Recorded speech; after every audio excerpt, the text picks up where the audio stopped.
I'm Bethan Moorcraft. And I'm Cadeem Lalor. And this is the Half Bank Podcast. 18%, 20%, 25%. You might be used to seeing these prompts at a restaurant or bar. But what about getting them when you're buying chocolate or checking in at the airport? Tip creep and tipflation. These are both things you may have witnessed since the onset of the pandemic. Tipflation is the rise in the amount that a business will prompt you to tip. Tip creep is the rise in prompts to tip. Maybe you've noticed both of these, or maybe you're so used to them that they don't faze you anymore. I mean, I've definitely noticed it. The other day, actually, I went to buy a bag of crisps, or chips as you call them, and I went to pay on my debit card, and it asked me for a tip. And it just made me think, what am I tipping for in that situation? Now, I'm not saying all tipping is bad. People absolutely need to make a living. And when you get excellent service, I believe that it should be rewarded.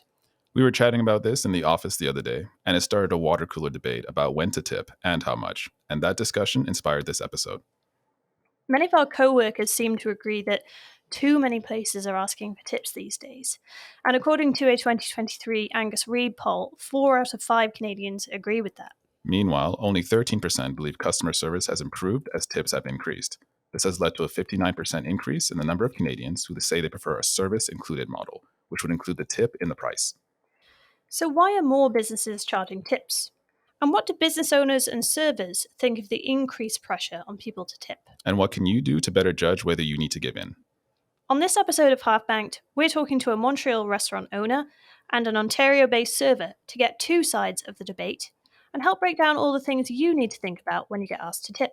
First, we're talking to Sam Brodaddy, a server who currently works in a luxury hotel in Southern Ontario. We'll also talk to Mark Cohen, chef and co-owner of the Montreal restaurants Lawrence, Larry's, and butcher shop Boucherie Lawrence.